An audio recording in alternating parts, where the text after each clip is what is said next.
অন্যের অ্যাকাউন্টে, গ্রেপ্তার প্রধান শিক্ষক ও করণিক। 91 জন পড়ুয়ার টাকা হাতানোর অভিযোগে সিআইডির হাতে গ্রেপ্তার মালদাহের শিক্ষক। পড়ুয়াদের ট্যাবের টাকা অন্য অ্যাকাউন্টে। এবার ট্যাব কেলেঙ্কারিতে গ্রেপ্তার স্কুলেরই প্রধান শিক্ষক।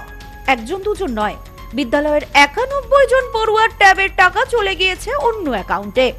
ঘটনায় গ্রেপ্তার স্কুলের প্রধান শিক্ষক এবং কর্ণিক। এই খবর জানাজানি হতেই যথেষ্ট চাঞ্চল্য ছড়িয়ে পড়ে গোটা এলাকায়। ধৃতদের শাস্তির দাবি জানিয়েছেন অভিভাবক, অভিভাবিকা থেকে শুরু করে স্থানীয় বাসিন্দারাও। পুলিশের পক্ষ থেকে ধৃতদের এদিন আদালতে তোলা হলে বিচারক সিআইডি হেফাজতের নির্দেশ দেন। চাঞ্চল্যকর ঘটনাটি ঘটেছে মালদার হাবিবপুরে। ক্ষমতার পালা বদলের পর আবার ট্যাব কেলেঙ্কারিতে তৎপর সিআইডি। রাজ্য সরকারের তরুণের স্বপ্ন প্রকল্পের ট্যাব কেলেঙ্কারি ঘটনায় তদন্তে নেমে মালদহের এক স্কুলের প্রধান শিক্ষক এবং কর্ণিককে গ্রেপ্তার করল রাজ্যের গোয়েন্দা দপ্তর। প্রসঙ্গত 2024 সালের নভেম্বর মাসে পড়ুয়াদের ট্যাবের টাকা অন্য অ্যাকাউন্টে চলে যায়, আর যার কারণে সেই সময় রাজ্য জুড়ে শুরু হয় তোলপাড়। এই ঘটনায় বাদ যায়নি মালদা জেলাও। মালদায় বৈষ্ণবনগর থেকে শুরু করে হরিশ্চন্দ্রপুর সীমান্তবর্তী হাবিবপুরেও বেশ কিছু বিদ্যালয়ের বিরুদ্ধে ট্যাব কেলেঙ্কারির অভিযোগ ওঠে। এরপর এই ঘটনার তদন্তের দায়িত্বে দেওয়া হয় সিআইডিকে। সূত্র মারফত জানা যায়, সেই সময় মালদা, উত্তর দিনাজপুরের ইটাহার থেকে বেশ কয়েকজনকে গ্রেপ্তার করে সিআইডি। রাজ্য সরকার পরিবর্তনের পর নতুন করে এই ঘটনার তদন্ত শুরু করেছে সিআইডি। তদন্তে নেবে মালদার হাবিবপুর থানার কেন্দ্রপুকুর হাই স্কুলের প্রধান শিক্ষক দুলাল মণ্ডল এবং ক্লার্ক রাজেশ চৌধুরীকে গ্রেপ্তার করে সিআইডি। অভিযোগ, ওই স্কুলের 91 জন পড়ুয়ার ট্যাবের টাকা অন্যের অ্যাকাউন্টে চলে গিয়েছে বলে অভিযোগ। বিষয়টি নিয়ে হইচই পড়ে যায় জেলা জুড়ে।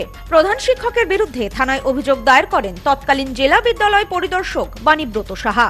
তারপরে ওই বিদ্যালয়ের কর্ণিকের বিরুদ্ধেও অভিযোগ করেন ওই প্রধান শিক্ষক। তবে সেই সব অভিযোগের ভিত্তিতে তদন্ত আর তেমন এগোয়নি।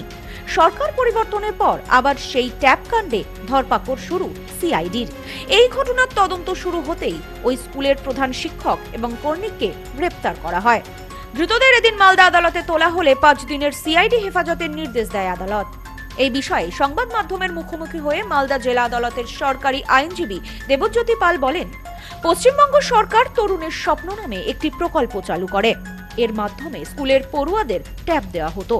এই ট্যাবের টাকা পড়ুয়াদের বদলে অন্যের অ্যাকাউন্টে পাঠিয়ে দেওয়ার একাধিক অভিযোগ ওঠে। এই নিয়ে 2024 সালের নভেম্বর মাসে একাধিক অভিযোগ দায়ের করা হয়, আর এই কেসে এর আগেও অনেককে গ্রেপ্তার করা হয়েছে। বর্তমানে এই কেস সিআইডির হাতে রয়েছে। আজ সিআইডি আরো 2 জনকে গ্রেপ্তার করেছে। ধৃতদের মধ্যে একজন হাবিবপুর কেন্দ্রপুকুর হাই স্কুলের টিআইসি দুলাল মণ্ডল, আর একজন ক্লার্ক।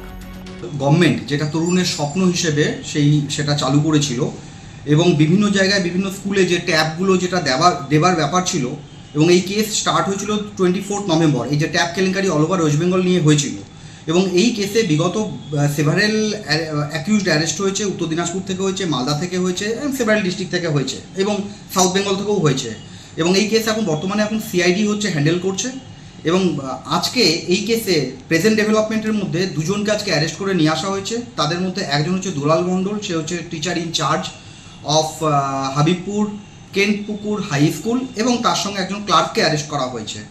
এগুলো যেগুলো হয়েছে সেগুলো টাকাগুলোকে ট্যাব কেলেঙ্কারি, যে স্টুডেন্টের যে টাকাগুলো, যে ফান্ডিং যেটা আমাদের স্টেট গভর্নমেন্ট করতো, সেটা কোনোরকমভাবে সেটা স্টুডেন্টের হাতে সেই ট্যাব না পৌঁছে সেটাকে বিভিন্নভাবে তারা অন্য অ্যাকাউন্টে সেটাকে অলরেডি ডেলিগেট করতো। সর্বত্র ক্ষেত্রে দুর্নীতি, অপশাসন, লুট সমস্ত কিছু চলেছে।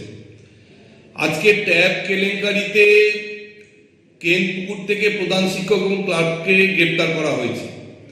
আমরা খবর নিয়ে যেটা জানতে পারলাম যে সেই সময় যে অ্যাকাউন্টে তৃণমূল সরকার যে ট্যাবের জন্য টাকাটা ঢুকিয়েছিল, এবং সেই টাকাটা হ্যাকাররা বিভিন্ন রকমভাবে হ্যাক করে সেই টাকাগুলো তারা সেখান থেকে সরিয়ে নিয়েছিল, এবং সেটা তৃণমূল সরকারের মদতেই সেটা হয়েছিল। Bureau report, news no man's land, Malda. Samprity guest house hotel and restaurant. সমস্ত আধুনিক সুবিধাযুক্ত AC double bedroom, standard double bedroom, twin bedroom, deluxe double bedroom. আমাদের হোটেলেই রয়েছে বাঙালির খাবার সহ মাল্টি কুইজিন রেস্টুরেন্ট। শহরের মধ্যে অথচ সম্পূর্ণ নিরাপদ পরিবেশে থাকা খাওয়ার একমাত্র ঠিকানা Samprity guest house hotel and restaurant, Chakdah road, টবাজার, বনগাঁ। ফোন 03215257603।